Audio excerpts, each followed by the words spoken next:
Hi, good morning students. How are you?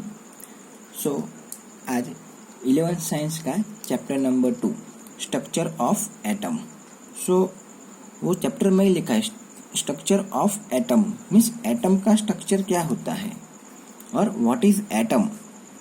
Okay, जो हम 9th standard में देख के आए हैं व्हाट इज एटम और स्ट्रक्चर, उसका स्ट्रक्चर क्या होता है, वो कैसा होता है, स्फेरिकल होता है, राइट, क्यूब में होता है, उसका स्ट्रक्चर क्या है. सो एक क्वेश्चन देखते हैं, what is everything made up of, right. वो हम सबको मालूम है कि everything made up of atom, right. So एक एग्जांपल देखते हैं.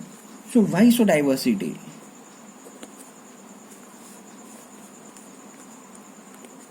इट मीन्स एक एग्जांपल, 2-3 एग्जांपल देखते हैं तो थोड़ा हमको क्लियर हो जाएगा. वाई सो डाइवर्सिटी मीन्स इसमें डिफरेंट क्या है, तो फिर चेंज क्यों आता है रिएक्शन के अंदर. एक एग्जांपल है Na, sodium react with H2O. हम सबको मालूम है क्या होता है,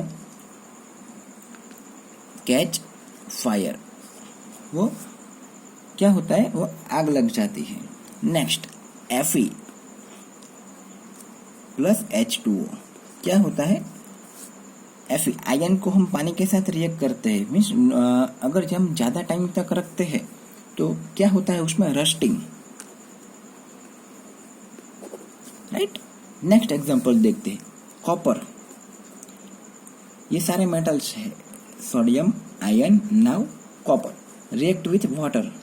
what happen, something happen, there is no reaction. Okay, now sodium is metal, iron is metal, copper is metal, right. So why 3 are different. So यहाँ पे हम ये बोल सकते हैं कि ये तीनों के तीनों हैं. तो सोडियम है तो सोडियम का एटम अलग है, सो उसका रिएक्शन भी कैसा होगा, अलग से. आयन है तो आयन का एटम भी सोडियम के एटम से क्या होगा, डिफरेंट होगा, तो उसकी रिएक्शन भी कैसे होगी, अलग. कॉपर है तो कॉपर का एटम भी क्या होगा, डिफरेंट होगा, किससे, सोडियम से और आयन से. सो उसका रिएक्शन भी कैसे होगा, इस दोनों से चेंज होगा, अलग से होगा.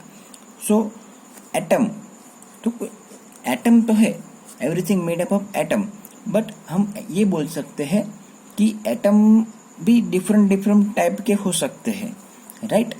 और एटम के अंदर क्या है, राइट, और उसके अंदर भी क्या है वो हम आगे देखते हैं, वो मजा आएगा. बहुत इंटरेस्टिंग चैप्टर है और ये JEE नीट में भी बहुत इंपॉर्टेंट चैप्टर है.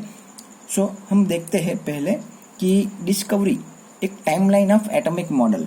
सो किसके बाद किसका डिस्कवरी होता है, ये बहुत इंपॉर्टेंट है हमारे लिए जानने के लिए, ये आपके लिए बहुत इंपॉर्टेंट है. ये सारे के सारे आपको कंपल्सरी ये नोट्स बनानी है. ओके, तो आप लोग देख सकते हैं student, 1897 discovery of electron, right. वो discovery of electron means electron की खोज किसने की थी, सर J.J. थॉमसन ने. और किस साल में, 1897 में, राइट. तो इसके बारे में हम नेक्स्ट टॉपिक हमारा यही है, discovery of electron, CRT cathode ray tube और डिस्चार्ज ट्यूब. ओके, हम देखेंगे उसमें वो डिस्कवरी ऑफ इलेक्ट्रॉन की डिस्कवरी कैसे हुई, बहुत इंटरेस्टिंग है, मजा आ जाएगा. नेक्स्ट 1909 डिस्कवरी ऑफ न्यूक्लियस, वो किसने की थी, अर्नेस्ट रुथरफोर्ड. उसके बाद आर के मिलिकन उसने क्या खोज की थी, मेजरमेंट ऑफ इलेक्ट्रॉन चार्ज. तो इलेक्ट्रॉन का चार्ज कितना है, राइट, इलेक्ट्रॉन का चार्ज कितना है, वो किसने डिफाइन किया था, आर के मिलिकन ने. वो भी हम कल देखेंगे. Okay, J.J. थॉमसन का वो मीन्स डिस्कवरी ऑफ इलेक्ट्रॉन के साथ साथ ही, तो ये भी बहुत इंपॉर्टेंट पार्ट है.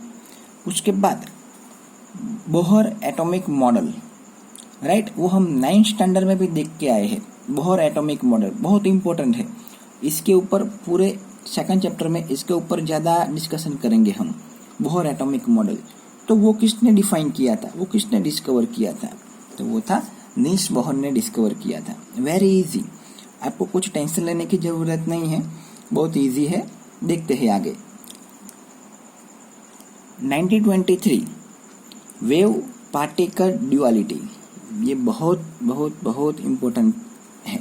Wave particle duality, duality means dual nature, one is wave and second one is particle. वो किसने डिफाइन किया, वो किसने डिस्कवर किया, उसकी खोज किसने की, डी ब्रोगली। वो फिजिक्स में भी आपको आता होगा। Wave and particle both nature, dual nature of particle, right. Second, उसके बाद श्रोडिंजर इक्वेशन वो डिफाइन किया था श्रोडिंजर ने 1926 में। उसके बाद 1927 में अनसर्टेनिटी प्रिंसिपल, अनसर्टेनिटी ये भी फिजिक्स में आएगा और इसमें भी आएगा, बहुत इजी है। वो किसने डिस्कवर किया था, वर्नर हाइजेनबर्ग, ओके। और उसके बाद 1932 discovery of neutron, okay. Electron के बाद किसकी डिस्कवरी हुई, न्यूट्रॉन। और जैसे इलेक्ट्रॉन की डिस्कवरी हमने देखा जे थॉमसन ने की, राइट, तो वैसे ही न्यूट्रॉन की डिस्कवरी किसने की, जेम्स चैडविक। तो साइंटिस्ट के नाम भी हम एमसीक्यू में आ सकते हैं कि इसकी डिस्कवरी किसने की थी, मीन्स न्यूट्रॉन की डिस्कवरी किस साइंटिस्ट ने की थी, राइट। सो हम आगे देखते हैं। तो डेमोक्रिटस ने क्या बोला, उसने एक स्टेटमेंट दिया 400 BC में। तो डेमोक्रिटस बोले, he propose that matter is composed of very tiny discrete particle which we now call atoms. तो डेमोक्रिटस क्या बोले, जो वेरी टाइनी पार्टिकल्स है उसको क्या बोलते हैं, एटम। तो वो कहाँ से आया, हमको कैसे मालूम हुआ कि हम उसको एटम ही बोले, राइट। हम उसको दूसरा नाम क्यों नहीं दिया। So derive from the Greek word atomos, Greek word है एटोमोस। सो वो तो एटोमोस का मीनिंग क्या होता है, that is indivisible. What is mean by indivisible, हम सबको मालूम है कि उसका कुछ डिवाइड नहीं कर सकते, ओके। ये तो 400 BC की बात है, तब हमको मालूम नहीं था कि एटम्स के अंदर भी उसको वो भी सब डिवाइड होता है, न्यूक्लियस, इलेक्ट्रॉन, प्रोटॉन और न्यूट्रॉन में, राइट। तो उस टाइम पे क्या बोला था, it is indivisible, right, indivisible particle. Now उसके बाद एरिस्टोटल ने क्या स्टेटमेंट दिया वो हम देखते हैं।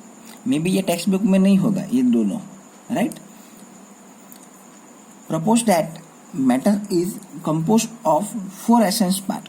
उसने क्या बोला कि कोई भी मैटर है वो 4 एसेंस पार्ट की बनी हुई है। So one is earth, air, water और फायर। बट ये प्रैक्टिकली प्रूव नहीं कर पाए, कौन, एरिस्टोटल, राइट। सो क्या हुआ, दिस थियरी वॉज डिस्कार्डेड, उस थियरी को क्या हुआ, एक्सेप्ट नहीं किया गया, राइट। सो हम देख सकते हैं डेमोक्रिटस और एरिस्टोटल की बात। Now we can see the Dalton's model of atom. ये डाल्टन्स मॉडल ऑफ एटम हम 9th स्टैंडर्ड के अंदर सीख गए हैं, राइट। ये डाल्टन्स क्या कहते हैं, तो ये बेस्ड ऑन लॉ ऑफ, ये हम सबको मालूम है, conservation of mass, definite proportion and multiple proportion, right. ये सब का सब हमको मालूम है कि conservation of mass, mass can not be created और can not be destroy, right. Definite proportion भी मालूम है कि प्रोपोर्शन क्या है, उसके वेट क्या होता है, same proportion of element by weight, same proportion of element by weight, ये भी हमको मालूम है, राइट। ये फर्स्ट चैप्टर में आ गया है सारा। और व्हाट इज मल्टीपल प्रोपोर्शन, तो मल्टीपल प्रोपोर्शन क्या बोलते हैं, if 2 elements can combine of form more than one compound, the mass of one element that combine with a fixed mass of ratio। ये हम फर्स्ट चैप्टर के अंदर पढ़ चुके हैं, राइट। आगे देखते हैं कि डाल्टन का एटॉमिक मॉडल क्या कहता है। तो जैसे कि आगे बात की हमने, element composed indivisible smallest particle called atom, कि जो स्मॉलेस्ट पार्टिकल है, अगेन जो स्मॉलेस्ट पार्टिकल है, राइट, उसको हम क्या बोलते हैं, एटम। और वो एटम कैसा है, इंडिविजिबल, एक तो स्मॉलेस्ट तो है ही, और क्या है, इंडिविजिबल, मीन्स उसका अभी हम कोई डिवाइड नहीं कर सकते, उसका और कोई पार्ट हम नहीं कर सकते, राइट। नेक्स्ट, एटम ने क्या स्टेटमेंट, डाल्टन ने क्या स्टेटमेंट दिया, next atom can not be further सब डिवाइडेड। सेम आगे बात की हमने कि वो फर्दर सब डिवाइडेड नहीं हो सकता, मीन्स वो लास्ट एग्जाम्पल, ये एक पेन है, इसका हमने 2 पार्ट किया, फिर इसका 2 पार्ट किया, फिर इसका 2 पार्ट किया, फिर उसका 2 पार्ट किया, फिर उसका 2 पार्ट किया, फिर वो जो लास्ट जो बचता है हमारे पास, लास्ट जो पार्ट रहता है हमारे पास, वो क्या है, एटम। और वो उसको हम सब डिवाइडेड, मीन्स उसका हम पार्ट नहीं कर सकते हैं, right. Different element have different mass and size. ये कौन से, ये किसने स्टेटमेंट दिया, डाल्टन ने। वो क्या बोलते हैं कि डिफरेंट डिफरेंट एलिमेंट है तो उसके मास भी कैसे हो गए, डिफरेंट डिफरेंट, और मास डिफरेंट डिफरेंट है तो उसकी साइज भी क्या होगी, डिफरेंट डिफरेंट, राइट। सो ये स्टेटमेंट भी उसका क्या हुआ, गलत हुआ। क्यों, कि अगर हम आइसोबार देखते हैं, यहाँ पे लिखते हैं आइसोबार, राइट। तो आइसोबार में क्या है कि एलिमेंट क्या है, डिफरेंट डिफरेंट है, एलिमेंट क्या है, different different, like argon, potassium, calcium, right. Element different different है, बट उसका न्यूक्लियस आप देखे, मास देखे तो कितना है, सेम, मास कितना है, सेम, बट एलिमेंट क्या है, different different, mean number of proton क्या है, डिफरेंट डिफरेंट, बट उसका मासिस क्या है, सेम। तो ये भी उसका जो लॉ है वो क्या हुआ, रॉन्ग साबित हुआ। नेक्स्ट, और उसने क्या बोला, ये डिफरेंट के लिए है।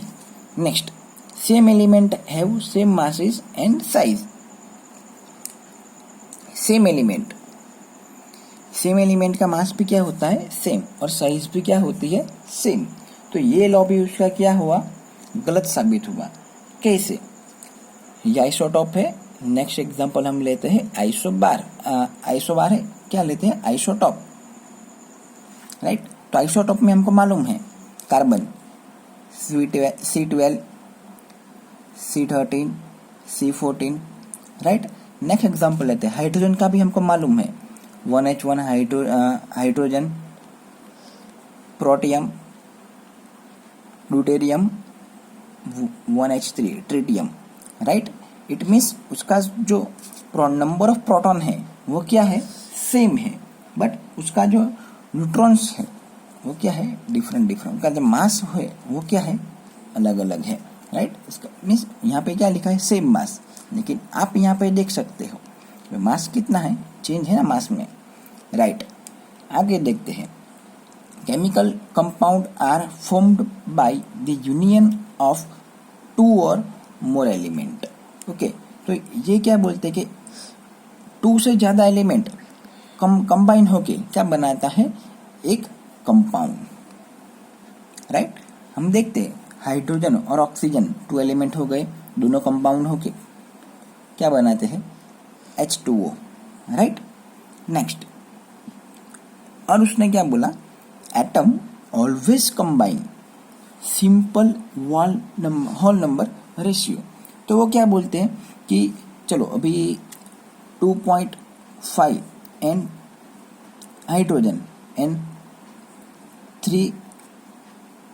2.5 atom of hydrogen and 3 atom of oxygen, तो ये ऐसा कोई रेशियो अटैच होके ऐसा कोई रेशियो कंपाउंड नहीं बनाता है, होल नंबर रेशियो।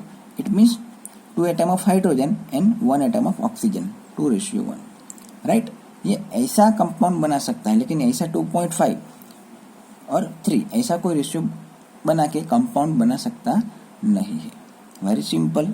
आगे देखते हैं, atoms are neither created nor destroy, वो हमने आगे देख लिया, conservation of mass, right, in a chemical reaction. So हमने यहाँ पे देखा कि HCl और NaOH दोनों कंबाइन होके क्या प्रोडक्ट देते हैं हमको, NaCl और H2O। यहाँ पे हम देख सकते हैं हमारे पास H एटम कितना है, 2, तो प्रोडक्ट में भी हमारे पास कितना एटम है, हाइड्रोजन के 2, रिएक्टेंट में हमारे पास सोडियम के 1 एटम है, तो प्रोडक्ट में भी कितने हैं हमारे पास, 1। रिएक्टेंट में हमारे पास एक ही ऑक्सीजन है और प्रोडक्ट में भी हमारे पास कितना ऑक्सीजन है, एक। तो हम बोल सकते कि atoms are neither be created nor be destroyed in a chemical reaction.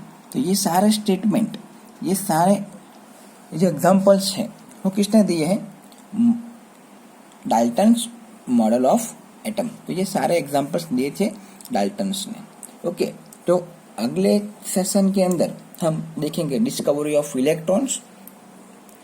क्या देखेंगे, discovery of electron CRT, okay, cathode ray tube and RK Millikan में हम देखेंगे कि मेजरमेंट ऑफ इलेक्ट्रॉन्स, राइट। अभी हम देख सकते हैं पूरा सेशन। आप अगर आप स्क्रीनशॉट लेना चाहे तो आप ले सकते हैं। ये सारे बेसिक है, ये सारे 9th स्टैंडर्ड के अंदर हम सीख चुके हैं, राइट। Okay, thank you.